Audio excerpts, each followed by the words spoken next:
My name is Christine Dambuki. I am a marine resource manager. I work with Kenya Red Cross. I volunteer. Okay, the benefits of using coconut husks, it's because there are an alternative source of energy, and the fact that we do a lot of beach cleanups helps in beautifying the coastline. Yeah, we also do a lot of community engagements. So hizi shughuli za kujihusisha na usafishaji wa fukwe wa bahari ndio unatuunganisha na jamii. At least it plays a part in community engagement.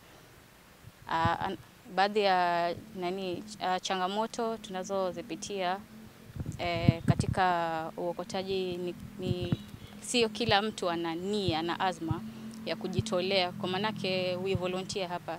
Hii ni kazi ya jamii na sio kila mtu ana hiyo moyo wa kusaidia.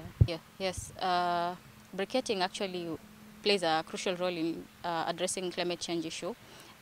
In that, the briquettes, we collect the husks which are of low biomass.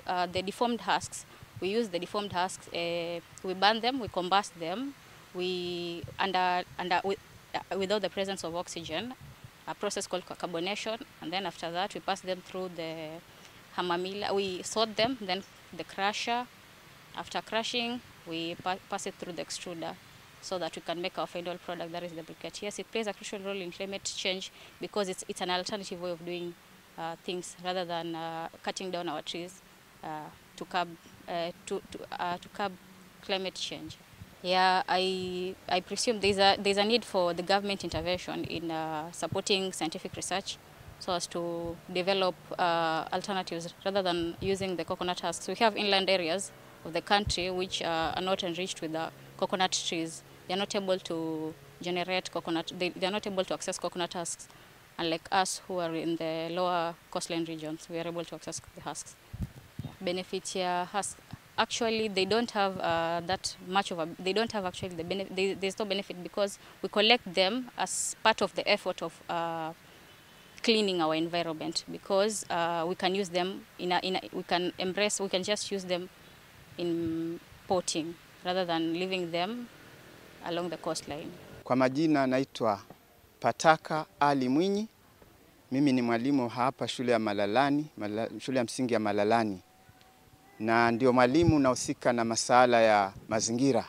Kwa kweli mbinu tumeikumbatia, tumeipokea kwa mikono miwili na kwa moyo mkunjufu, na tunaitumia sana kwa sababu tumeona iko economic, haina gharama, na mara nyingi tunapopanda mimea yetu tunatumia hiyo kwa sababu tunajua hiyo inasaidia sana, badala kununua vifuko nini, tunaipata tu rahisi katika mtaa wetu kwa sababu sehemu ya huku ina minazi ya kutosha.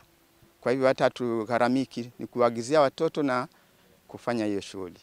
Hapa shuleni tumepanda miti zaidi ya 1000, japo mengine imeathirika na jua kwa sababu jua kali. Tunaichunga sana, lakini jua nalo pia linatuharibia kidogo, linakufa, na tunasaidia wanafunzi kuwaelezea umuhimu wa kupanda miti pia. Kwanza tukitumia hizi husk kupandia, tunasaidia kusafisha mazingira pia, badala kwa eneo tu yakitoa ajali kwa watu kukungua nini, tunayatumia kwa shughuli ya upanzi, na inatusaidia kama nilivyotangulia kusema, haina gharama, tunapata bure. Sasa tunakuwa ni rahisi kuweza kupanda miche mingi bila kuharamika sana. Kama tujuavyo, plastiki huwa si rahisi kuoza. Sasa badala kutumia plastiki tukachafua mazingira, tunatumia coconut husk ambayo sasa inakuwa plastiki hatuzitumii kamwe. Kwa hivyo uchafuzi wa mazingira inakuwa hakuna. Kwa majina ni Mohamed Mwainzi, mshirikishi wa shirika la Msalaba Mwekundu kaunti ya Kwale. Lengo la mradi huu wetu ni kukabiliana na mabadiliko tabia nchi na kuhifadhi mazingira. Sisi huwa tunaokota coconut husk kule baharini as a way of beach cleanup. Alafu tunazileta hapa hizi coconut husk kuzitumia kufanya potters, kupandia miti. Tuliona kwamba ni mbinu nzuri kwa sababu ni mbinu ambayo tunaweza zipata kwa urahisi na pia zinapatikana kila mahali. Watu wakienda baharini wanakunywa madafu, wanayaacha pale. Sisi wakati tunafanya clean up, tunachukua zile coconut husks tunazileta hapa na tunazitumia kupandia miti. Ingawaje kuna zingine ambazo huwezi pandia miti.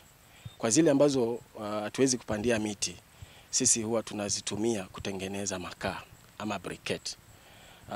Hizi ni mbinu ambazo zinatusaidia ama zinasaidia kuconserve environment. Kwanza tunasafisha mazingira, pili tunapanda miti, alafu tatu tunatengeneza makaa. Makaa ni kwamba tunahimiza watu wasikate miti ili tutengeneze makaa kutumia mbinu ya briquette. Hatari kwanza ya kukata miti, tunajua kwamba miti inatuletea mazingira mazuri. Pili ni chanzo cha mito na pia ni chanzo cha mvua. So kuwa mahali kwenye miti kwanza huwa kuna baridi na ni mahali pazuri. Kutumia coconut husks ambazo tunaziokota kule baharini, tunapunguza ukataji wa miti kwa sababu hizi coconut husks zinapatikana tu kule baharini. Zinapatikana na watu wanaweza okota ili kuja kutengeneza makaa. Mbinu za kutumia husks kutengeneza briquette ni mbinu mwafaka sana kwa sababu hizi husks huwa zinapatikana tu kila mahali, especially huku kwetu pwani.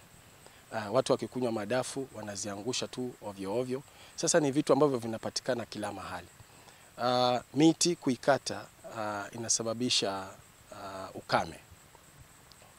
Ni mbinu mwafaka sana kwa sababu hizi briquette zinapatikana kila mahali, especially huku baharini. Watu wakitumia madafu wanaziangusha ovyo ovyo.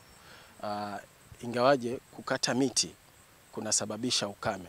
Kwa hiyo tutumie hizi briquettes, tutumie hizi husks ili tukabiliane na mabadiliko tabia nchi. Faida pia ya kuokota hizi coconut husks, kwa mfano zile ambazo zimeoza huwa zinatumika kama fertilizer. Huwa hizi fertilizer zinatumika sana sana kwa hizi bustani za nyumbani.